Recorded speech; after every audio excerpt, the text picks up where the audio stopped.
Plutonians, are you prepared for Season 6 and the launch of Diablo 4's first expansion pack, the Vessel of Hatred? If you haven't done these things before it starts, jump onto the game right now, set yourself up for success. By the end of this video, you'll have everything that you need to know to make the strongest character you can right at the start of the new season. If you're new, welcome. Get your Renown done. This is super important. What is Renown? Let's hop into the game and we'll take a look. We're in game now. Let's talk about what Renown is. In order to get to your Renown system, you're going to bring up your map, and then this right here where it says rewards, whatever button that is for you, whether you're on console or on PC, click that. This is a reputation-based system for each zone in the game. It has 5 different stages, 1, 2, 3, 4, 5 here. Each stage offers rewards, and the rewards are really, really big.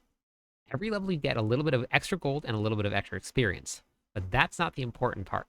At level 1 of each stage gives you an extra skill point. Level 2 gives you additional potion capacity.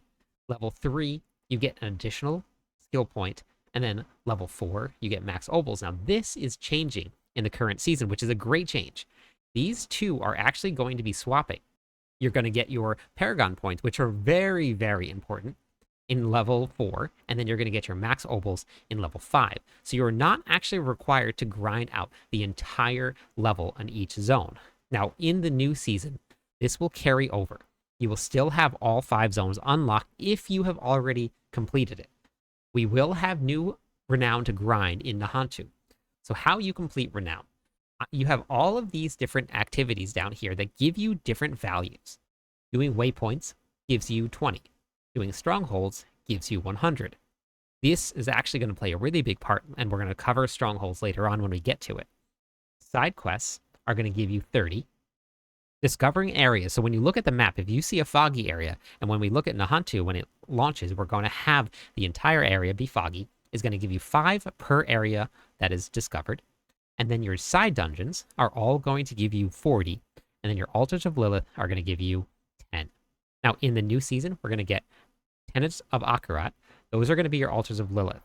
If you have not completed your Renown in the current season, the altars of Lilith actually give you a huge benefit because they give you main stats and other cool things like Paragon points. So if you actually aren't maxed on your Paragon points and you haven't collected all of your altars of Lilith, that's probably the reason. So as you level up your current character, or when you hit Nahantu for the first time, you're going to start collecting waypoints. You're going to get 20 points.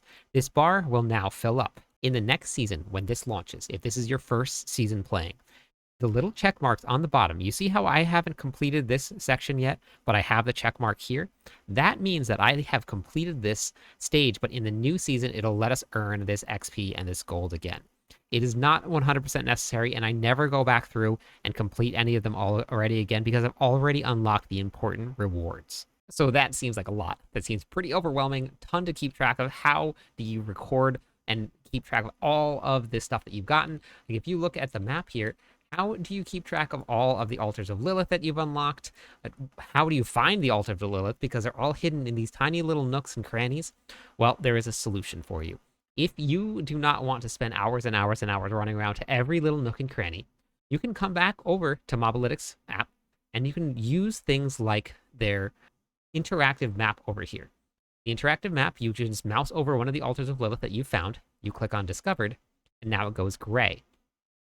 This is the indicator that you found it. And then if you accidentally click the wrong one, you just go back over here and you hit Discovered again. You can look at the entire map, and that includes Nahantu. So you can see where all of the dungeons are. You can mark all of your dungeons as discovered. You can mark all of your tenets of Akarat as discovered. This is what I'm going to be using right here when I start my journey into Nahantu. When I start over here in Zarbinzet, I'm going to come right down through here, and I'm going to use this map to plan my route and how I'm going to be leveling. All right, let's hop back into what else you can do and our next tip.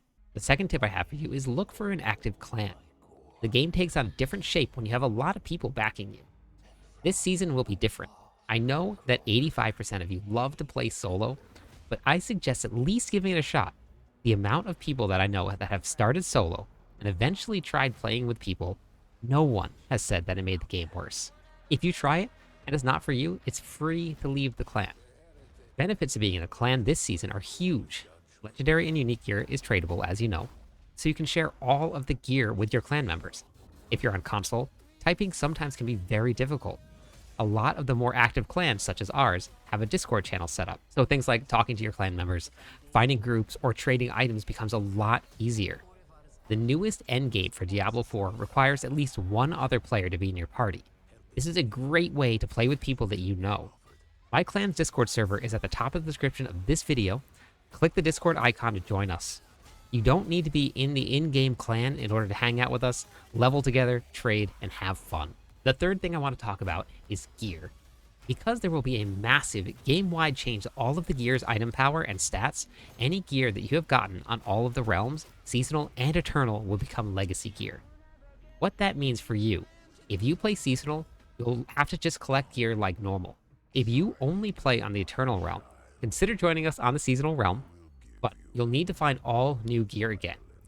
Gear max item power will be 750 for legendary gear and 800 for ancestral gear. All the gear that we bring from Season 5 into Season 6 will now go down to item power 540. As you level in Season 6, gaining access to legendary gear will happen very early on. Helltides is accessible as you enter normal and expert difficulty. The chest will have legendary gear, so make sure you set yourself up for your best Helltide gear farming. Make sure that you salvage all of your legendary gear and you don't sell it. As you salvage gear, you're going to get aspects that are going to get transferred to your Codex of Power. From levels 1 to 20, don't really worry too much about the stats or finding the right aspects for your build. If you find a piece of gear that works along the way, that's perfect. But it's a much more enjoyable experience if you aren't focused on the endgame needs and just enjoy the process. Before the season starts, learn the core stats of your class, pick a general direction of how you want to play, and test out the build on the current season. I get this question a lot, so number 4, it's leveling. What is the fastest way to level? So let's cover that. This is just a little bonus, since there isn't much that you can do pre-season except for join a clan, like I mentioned before. But right now, in Season 5, if someone was to ask me what is the fastest way to level, I would tell them that it's the Infernal Hordes, and anything with monsters 30 levels or higher than you are. In Season 6, this is changing. The Infernal Hordes are going to be locked behind keys that will only come from drops, so you cannot spam the Infernal Hordes like we used to. What we're going to be doing is we're going to be going into Helltides. Helltides will be the fastest way to get yourself leveled until you start hitting your Nightmare dungeons, and then once you have reached about level 45 to 50, do all of the strongholds in the game. They give you 1.25 levels per clear. You can only clear them once. You cannot repeat the strongholds over and over again to get all the experience. So you're going to have to go around the world and clear all of the strongholds. This is going to be a very, very fast way to level. If you want some more information about leveling up, I have a video that I have just posted. It has a whole leveling spreadsheet. It's going to be in the description of the video below, so make sure you check that out. Okay, back to pre-season prep. For those of you that want to just straight level, not worry about learning your skills, your glyphs, or your aspects as you go, this is the solution for you. There are a ton of build planners out there online. Personally, I like to use Mobalytics. I'm a Mobalytics partner, so I'm going to have all of my builds up there online for you throughout the entire season, so make sure you check it out. We're here on Mobalytics, and this is a super handy tool for those of you who have never seen one before or are looking to try to get into it. How this works. These are all of the builds that I've put together so far for the current season. There's a lot of them, but it helps me keep myself organized. I have ones down here that are pending. So here is the Spiritborn that I have been theory crafting. I cannot wait to get it online. This helps me keep organized. You can put in all of your aspects, all of your runes. You can put in all of the gems that you want to use. You have an option to pick whatever class-specific traits you want. You have your skill tree, your Paragon board, and your mercenaries. This is a way to plan out ahead of time. You can go into your skill tree, for example, and you can pull up the entire skill tree. You don't have to worry about spending all of your gold in-game at the very start of the season if you get your points wrong. You can reset this as many times as you want. You just go through, you put it in. What's really cool is this build, when it goes online, you're going to have a leveling path up here. You just click on this button, and now you're going to see the order to put the skills in to maximize your leveling experience. If you guys have never used a build guide, I highly suggest doing it. If you want to use your own, you come right here to your build planners, and then this is where you can start doing it. You can select your class, then you can select your season, and then you can just get to work. You can move as many points around without having to worry about finding your aspects, without having to worry about spending 5 million gold per reset on your Paragon boards. It is an incredibly handy tool, so if you've never used one, hop into it. The final thing to do before the season starts, if you have played at all in Season 5, is to clear space for your gear in your inventory that is coming from Season 5 into the Eternal Realm. Blizzard gives you a nice little warning right here, but there are so many people that just click on close and go straight into the game without reading it. At the end of the season, all of your gear, including your stash, is transferred from the Seasonal Realm into the Eternal Realm. It is put into a separate stash. This is a withdrawal-only stash. If you don't withdraw it by the end of the season, it gets deleted. This isn't a big deal for some people like myself that don't really play Eternal, but a lot of the hard work goes into the current characters that you use. So if you want to keep all of that gear, log on and make sure you go through it. Those are the tips I got for you. I will see you when the season goes live at 1 p.m. Hawaiian Standard Time. I'm going to be live on YouTube, Twitch, Kick, TikTok, and X, so join me there. Hopefully I will see you there. Catch you on the clip side.